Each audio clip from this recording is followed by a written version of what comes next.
Hey everyone, look what showed up. Decided to get myself a set of light guns for my arcade cabinet. The guns I went with are from a place called arcadeguns.com. I was doing some researching around and found basically two styles of guns. We had the ones from the Aimtraks, which looked really nice, and then there was the Top Gun 3s, I think they were. They were a lot less expensive. The reviews I was reading were basically just really bad. Seems like there was quite a batch of them that had faulty triggers, I do believe. So I opted to go with the ones made from arcadeguns.com due to the fact that every review I found was no negatives on them, 5-star reviews. They are a nice gun. If you've ever used a light gun in an arcade, you know the difference between an arcade quality one and then just a home use one. These are definitely arcade quality. Shake them around, no rattling. Very nice. I've got a total of 3 switches, so you got your trigger. Just bear with me, I'm holding the camera while I'm doing this. Your button back here for, like, your bomb button, switch weapons, whatnot. And then you've got this real nice trigger on the grip right here. That actually is really easy for you to press down when you're holding the gun. So if you have like a time crisis setup or something that requires you to press a button to reload, this would be really easy because you're holding it there, so you're, shooting at the screen, and then when you need to duck and reload, you just release it. Really nice setup. The guns themselves, the internals, they have the Aimtrak sensors in them, which are high-end sensors, the best you can get other than a true arcade gun. And then running the switches are all Cherry switches, which are really nice arcade switches. So I went ahead and got the dual set, 'cause I mean, what's the point of only having one? So you've got your blue, your red, and also this is the IR sensor. I went for the cased version, even though I am putting this in an arcade cabinet, due to the fact that I'm running a 27-inch TV in there. So I don't really have an area to flush mount it to the screen, so I'm going to try it cased and see how that works. Also got a extension USB cable because the 5-foot cable in here won't reach to where my PC's at. Documentation's really good on here. You've got your manual for the guns themselves, how to configure them, get them all prepped and ready to go. Also, it's got some nice little tips on your main setup if you're running that, how to do that, and also how to get your PC shooter games working with dual guns, because a lot of them, unfortunately, only work with one light gun, which is kind of stupid, I think. But this one's got a how-to on how to get those working, like your House of Dead 2, 3, Virtual Cop, and stuff like that. A couple other little warnings of, don't upgrade your firmware unless you have to, or unless you're told to, or you might break your stuff. And then you've got the actual Aimtrak manual, because that's the sensor that's running inside of them. So it's got some nice little tips and a lot of information on what setups for your whatever MAME shooters you're playing and whatnot. So all in all, pretty nice setup. I'm gonna move these over to my arcade machine and get them configured up and do a little testing there. So I'll be back in a minute. Alright, I've got the little sensor installed in the guns, ready to go.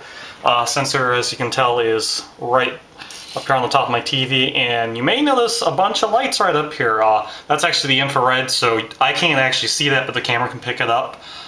So I've got that mounted there. The guns I've got ready to go and all hooked up down to my, you can't see down here, but my main box down there.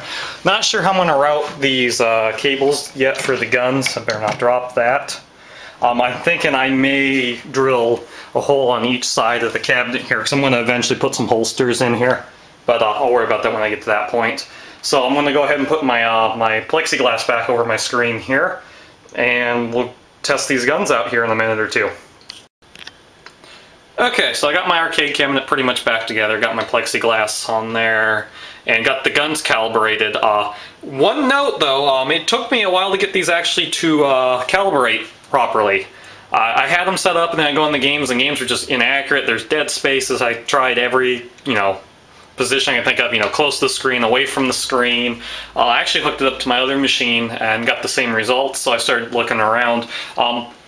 Don't believe this was in the manual. When you're calibrating these,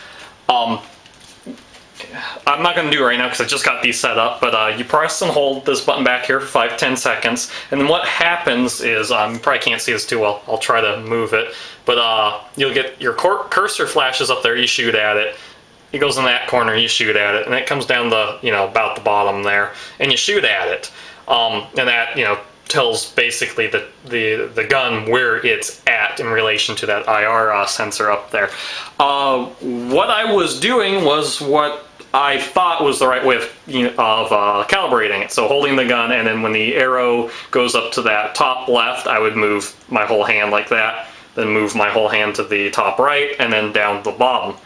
Well, it would do fine here. They would be kind of slamming back and forth and all over, real unsteady in the games. What you have to do actually is hold the gun extremely steady and only move your wrist. So, move it to the corner there, that corner, and down. Not your whole arm like this, but just move the gun like that. And once I did that, my accuracy is pretty damn good in the games. So I'm going to fire up my my front end, and we'll get some videos of this real quick. Won't be good because I'm going to be holding the camera and shooting at the same time, but you'll get the idea. But yeah, that trick fixed it. I was getting quite frustrated, couldn't figure out why it was doing this, doing it on multiple machines, and that's it. You just don't want to move your hand or your whole arm to calibrate it. Just hold the gun steady and just point it with your wrist like that.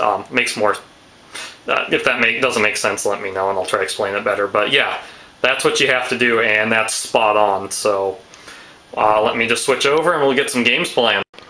Alright, the part of the video everybody's been waiting for, actual gameplay footage. So I've got a point blank ready to go here, so I'm going to start that up, grab my light gun here, stand back a little ways, and we'll do the training session since I am doing this with one hand. Let's pick that one. I'll just run through this real quick, because I can't talk and shoot too well at the same time. But as you can see, pretty accurate to where I was shooting.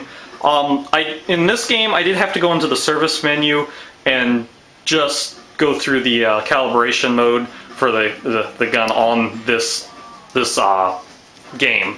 The main calibration that I was talking about earlier, you only have to do once. Any tuning you'll be doing in the actual game. And as you can see, I'm not that great, but I am shooting with one hand, and I usually never shoot like this. But it's pretty much going where I'm pointing it. Like I said, I usually support this a lot better. I'll get some play footage of that later. Get the idea on that. So we'll switch to a different style of shooter. Let me scroll down here. Go to Revolution X. These are a different style of game.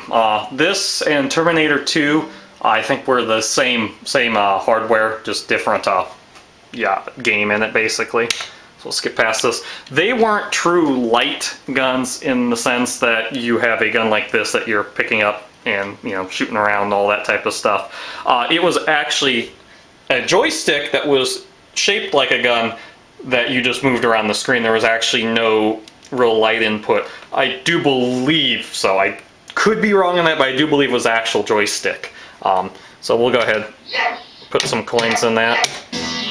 Oh, it's set to free play, so it didn't even matter. So this one works kind of like what a mouse would do. So you just hold the trigger down, and it just tracks where your gun's at. I'm staying off to an angle, so I don't have my reflection in there all that much. And basically what the game is, just hold the trigger down and just point the gun around like that. This also has a secondary fire of the CDs. It is a game from the 90s. Kind of an odd game. I like it. It's got Aerosmith in it. Not really any story other than just this revolution, and for some reason, the only way to revolt is to just start shooting everything you see. So yeah, so that's pretty much it there, so we'll just X out of that. Like I said, that one in Terminator 2, same style of game. The gun works just fine on it. So we're going to back out here real quick and go to this side. This is a relatively new setup I've done in Hyperspin. Got an area where I can actually launch some PC games, and that's where House of the Dead 2 and 3 I've got set up. I don't have Virtua Cop installed yet. I need to work on that. But we'll load up some... let's load up 2. I like 2 a little bit better than 3. The House of the Dead. So that just launches you right in. Hit your start button. And this is the PC version of it. It works with one light gun out of the box. To get it to work with dual light guns, you've got to get a patcher. However, that is in the manual and tells you what to do to set it up. Don't know why the game came across like that. It's just what they did. But yeah, this works with dual light guns. I just only have one hand free, so yeah, stand back. As you can see, pretty much shoots where I'm pointing, off-screen reload, like you would expect in the arcade style of game. Accuracy is pretty good. I've played quite a bit of this. Since these are the PC ones, you don't have any ability to fine-tune the game. You know, it's not an arcade machine, so there's no service menu for it. Just the real basic options you have that really kind of suck. I really wish you could kind of, you know, put this on like free play or something. But then again, this game's not that hard. I can usually beat it with just a few credits. So yeah, that's that. I could go on and on, but I mean, really no need to. The gun kind of speaks for itself. So we'll just exit out of that and back out of here and get back to my main side. But yeah, I'll make this short here because I've pretty much covered it. Guns, I really like them. I knew I was going to like them from the reviews. The only bit of an issue was just the first configuration of it was kind of a pain. Like I said, you want to, when you're doing the main configuration of it, don't move your arm around like that. Just move your wrist and, you know, isolate your arm. Just keep your wrist movement to do that. Once I got that done, this thing was almost dead on, and you know, you can fine-tune it more and more. I'm guessing if you really wanted to be dead accurate, you could probably get a cheap little laser pointer and like tape it to the side here, right level with that sensor, and have it on, so when you're pointing it on screen, because there's no notification where you're pointing, it's just you're shooting it where the cursor has aimed itself. You could probably get it even more spot on. This is about as good as I've got. I can stand a good comfortable ways away and 95% of the time hit exactly what I'm shooting at without really aiming. The other 5% is more or less my piss poor marksman skills, probably. Yeah, really good guns. What was I gonna say? I got distracted with the game playing. Pretty simple setup after you get that done. The one other thing to take into consideration is, since this is IR, you really don't want to have any light right on it or any sort of other IR devices around it, because this could cause interference. But other than that, if you've got a MAME setup on your PC, you've got more than enough knowledge to get these up and running. Nothing difficult at all. Pretty much right out of the box, it was functioning. Had to tweak it a bit, got it tweaked, and can't be any happier with them. So with that being said, I think I'm going to end this video because it's getting long-winded, and I'm sure you're tired of hearing me talk. But if you're trying to do the same setup or have questions or anything like that, just let me know, and I'll do what I can to help you out. And with that being said, take it easy, have fun.